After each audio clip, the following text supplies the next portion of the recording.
Everyone, welcome back. So in this video, we're going to start digging into the code and explaining the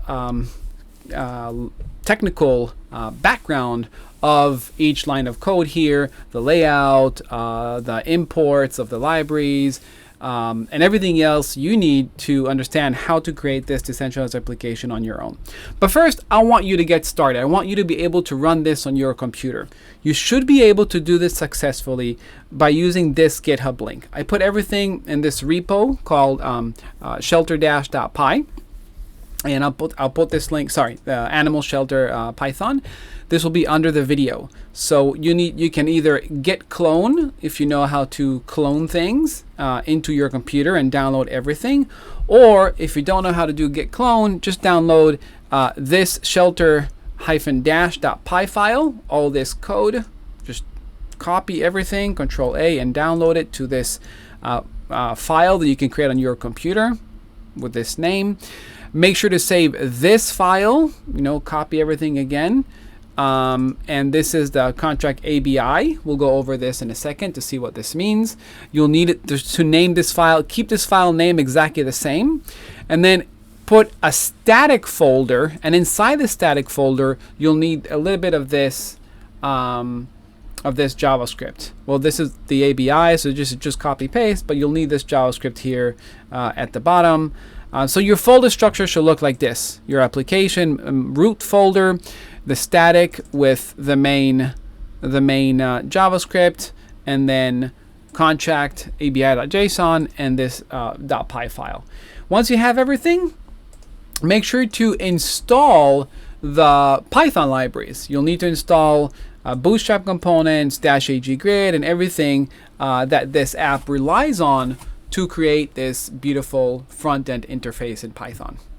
So once you have everything installed, activate your virtual environment and just run it. This should work. I did it with Python shelter-dash.py, and you get this link, you click on it, and you get this application right here in front of you that is supposed to work. If it's not working for you, definitely ask me the questions in the comment section under the video.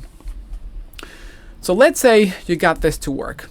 Let me go over a little bit of the beginning of the code. So first, we're importing some of these modules from the Dash library. We will need the callback on the server side. We'll need the browser client-side callback to allow the user to interact with the blockchain and the front-end interface. Output, input, these are all callback arguments, and this update, no update. Sometimes we will have some things we do not want to update, so we need this as well. This is pretty basic. You don't even have to remember this. Just copy paste, because in many Dash apps you will be using the same modules. Dash Bootstrap component, we'll be using this to create the layout. It's a really good library for displaying components. We'll use a -aggrid as the table, because at the very end we're going to show a table right here. You see, there's like a data table, an agGrid that's going to show. Pandas to build some pandas data frame, interact, filter the data. Web3 to connect to Web3, right? And to be able to connect to Polygon and your MetaMask wallet, online wallet. Dash maintain components really is just used. It's a great library, but I'm really just using it for this spinner right here. If you refresh the app, you'll see. Let me put the password. Submit. There's a spinner, and this spinner is blocking out the button behind it, because I don't want the user to click on the button multiple times. So this spinner is used with Dash maintain. I'll show you later how I do this inside the layout in the next video. Then this is the ABI. For every front-end Python user interface, there's a back-end smart contract, right? Now, I talked about this smart contract in the video above. If you click on it, you'll see all about the smart contract. You don't have to build this. You can just copy it from the GitHub library that I showed you, GitHub repo. But every smart contract has an ABI, right? This is the ABI. This is like the the language under the hood that the computers can understand, right? So this ABI, we have to incorporate it into the Dash app. We have to read it into the Dash app because we're going to use it below here when we connect to the contract, and when we pull data from the blockchain, we have to give it the address and the ABI. All right, and you can find both of these things on remix.ethereum.org. This is the ABI. It's right here. And this button, compile successful ABI, and the address is always right here after you deploy the app, right? Don't worry about it. I provide everything inside and in the GitHub repo in case you don't have it.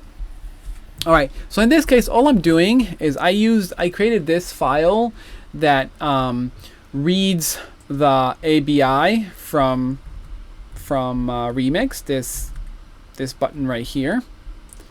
I clicked on this button, I copied all the ABI, I put everything inside of here, inside the Python file, and then I translated it, I wrote it into a JSON file. And now that all the ABI is inside a JSON file, this is probably like 300 lines of code.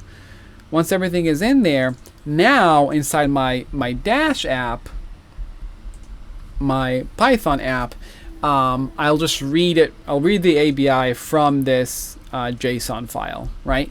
And I just did that because I don't want, this is already long. This is already 500 lines of code. I don't want this to be 800 lines of code. I didn't want to put the ABI directly inside of here, so I read it from this file. Okay, and then we have we're instantiating Dash. We're going to create this app. And we have to declare a style sheet. We have to declare whatever theme we want for the bootstrap layout that we're using. You can use, I use Cyborg, but you can click dot and you should have autofill of all the other themes that you can use for within Dash Bootstrap. And then we're going to incorporate this external script. This is signerinfo.js. This is a JavaScript code that I put inside this JavaScript file.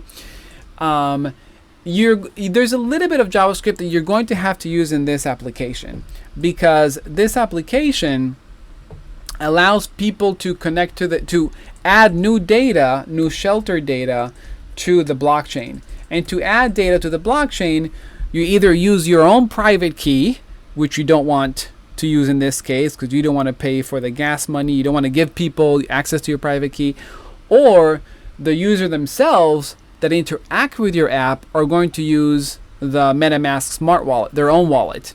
And if they're using their own wallet, you have to connect between the app and their wallet. You have to get their wallet's permission to insert data onto the blockchain, the layer 2 Polygon. And so to connect with the wallet, you need a browser side programming language, which is JavaScript. You cannot do this with Python. Hopefully in the future there will be an ability to use Python to directly talk to the MetaMask wallet or Coinbase wallet, whatever. In this case, we're going to use a little bit of JavaScript, which is, once you understand this, like, it's very similar. You can use this in future dApps that you're creating and just change 1 or 2 lines of code, right? This is a good template for you to use for future apps. All right, so we have our ABI inside our app, we have our libraries, and we instantiated our app, so we are ready to create the app layout. Join me in the next video where I will go over this layout and explain how we're building everything onto this page.